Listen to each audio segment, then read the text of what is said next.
Selamat datang kembali di channel YouTube saya. Untuk episode kali ini, untuk di video ini, kita akan atau saya akan melanjutkan menjelaskan mengenai dokumen-dokumen yang perlu dipersiapkan untuk registrasi Badan POM. Jadi untuk di episode sebelumnya kita sudah belajar tentang atau membahas tentang bagaimana sih contoh hasil analisa external lab yang comply dengan requirement-nya BPOM. Jadi ini yang totalnya sebelumnya ada 12, nantinya satu demi satu akan coba saya bahas. Nah, untuk yang hasil analisa ini kemarin udah di video sebelumnya, jadi saya coret. Bagi yang belum tahu atau bisa dicek di episode sebelumnya. Nah, pertanyaan satu, untuk episode kali ini saya akan menjelaskan dokumen yang juga diperlukan atau wajib ada untuk registrasi BPOM, yaitu di komposisi, ingredient list, dan penjelasan kode produksi dan masa kadaluarsa. Jadi dua item ini yang saya bahas untuk di episode kali ini. Jadi saya gabung. Jadi yang pertama nanti saya akan bahas bagaimana sih contoh technical data sheet dengan komposisi yang diperlukan untuk registrasi BPOM. Yang kedua, bagaimana contoh penjelasan kode produksi dan masa kadaluarsa ini dijadikan satu. Bisa. Oke, langsung aja ke poin yang pertama. Contoh komposisi atau ingredient list. Ini kenapa nih? Oke. Nah, jadi untuk yang ini adalah contoh contoh produk spek yang dari tempat saya yang biasanya saya buat. Jadi ini biasanya di sini harus ada surat, kop atau letterhead, kop company di sini, tapi ini saya sengaja hapus, saya blur. Dan di sini ada nama produk, bahwa dokumen ini untuk produk spek produk apa. Nah, itu ini juga saya blur. Oke, langsung bahas satu-satu. Jadi yang paling penting di sini adalah komposisi dan persentasenya. Jadi ini yang paling penting. Saya highlight ke warna kuning.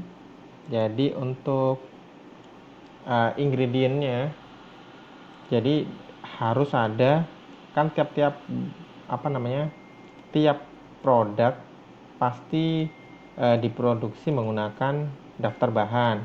Nah, yang di sini adalah daftar bahan apa aja yang ada atau yang kita gunakan dalam memproduksi produk tersebut atau produk yang akan didaftarkan di BPOM. Jadi ini saya blur. Nah, misalnya gula, garam, tepung dan lain-lain bisa ditulis, tapi harus related dengan yang penting adalah persentasenya, proporsinya berapa, dan harus 100%.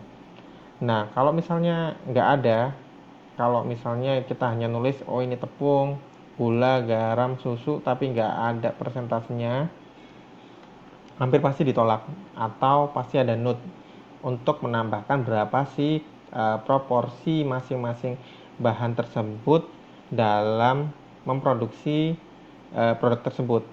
Nah, itu yang wajib ada. Untuk yang kedua, standar analisa kimia dan mikrobiologi ini sifatnya opsional, tapi kalau misalnya di produk spek biasanya harusnya ada. Berapa sih standar analisa chemical dan mikrobiologinya? Nah, untuk di tempat saya mungkin bisa beda dengan tempat teman-teman yang lain. Nah, untuk di analisa di tempat saya adalah menganalisa ascorbik acid dan MC, moisture content atau kadar air. Nah, dan ini range spesifikasi yang diizinkan 2,3 sampai 2,9%. Untuk MC-nya adalah kurang dari 10%. Itu untuk hasil analisa kimia.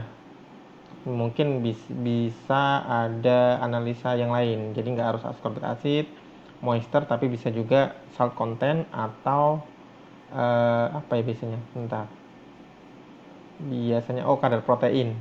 Nah, kadar protein juga bisa analisa di kimia itu. Nah, bagaimana untuk analisa mikrobiologinya? Nah, ini sebenarnya ditetapkan kita internal dan ngerujuk di Perka BPOM sebelumnya untuk di standar di produk akhir. Tapi di tempat saya totalnya ada 5: coliform, E. coli, Staphylococcus aureus, Salmonella, dan Listeria. Dan ini untuk standarnya. Mungkin sekali lagi saya remind bahwa untuk product spec, untuk di typical chemical analysis dan microbiology sifatnya opsional, nggak wajib. Tapi umumnya yang kita tahu kalau di product spec pasti ada dua ini. Jadi biar tahu, namanya product spec, spesifikasi dari produk. Jadi pasti ada informasi terkait hal ini. Itu kemudian packing list, ini dikemasnya berapa aja untuk produknya, dan yang terpenting juga disimpan di mana, berapa shelf life-nya. 24 bulan ini shelf life-nya harus ditempatkan di tempat yang kering dan sejuk, berapa suhunya harus terset. Kalau misalnya, karena apa, untuk mencegah atau misinformasi terkait penyimpanannya. Ada produk yang harus disimpan di bawah 10 derajat atau minus, bahkan itu untuk yang frozen, tapi yang untuk ada yang di suhu ruang aja udah cukup. Nah, ini untuk di produk yang saya contohkan itu untuk produk yang disimpan di suhu ruang. Nah, ini yang terakhir. Kalau yang tadi terakhir itu kan penjelasan kode produksi dan masa kadaluarsa. Nah, ini saya highlight juga warna kuning, yang penting harus ada. Entah kok nggak keluar. Ini. Oke. Jadi yang wajib ada adalah production, P ini production, E expired, L lot number. Nah, yang terpenting ini dua, production dan expired date.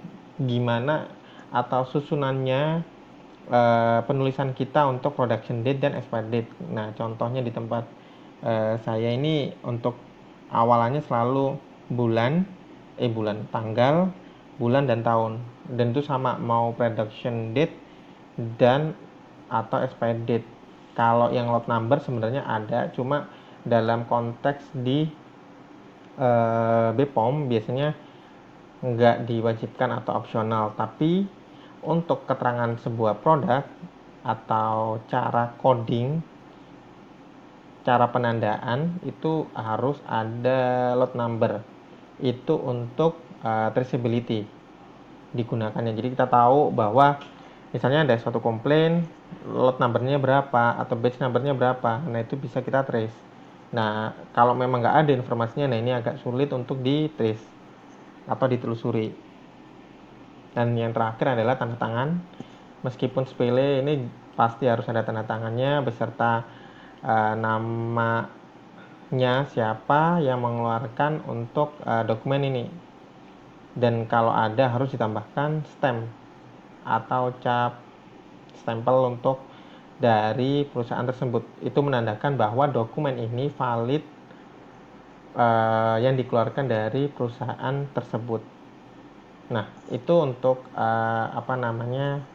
bagaimana contoh atau format komposisi atau produk spek yang diperlukan untuk registrasi BPOM. Termasuk juga informasi bagaimana cara menulis production date maupun di expired date. Jadi sebenarnya ini ada 3 poin yang diperlukan: komposisi, production, dan expired date. Tapi bisa kita compile jadi satu, kita jadi satukan satu dokumen, yakni di product specification. Itu aja untuk episode kali ini. Terima kasih bagi yang sudah menonton. dan mendengarkan video ini dari awal sampai akhir. Terima kasih.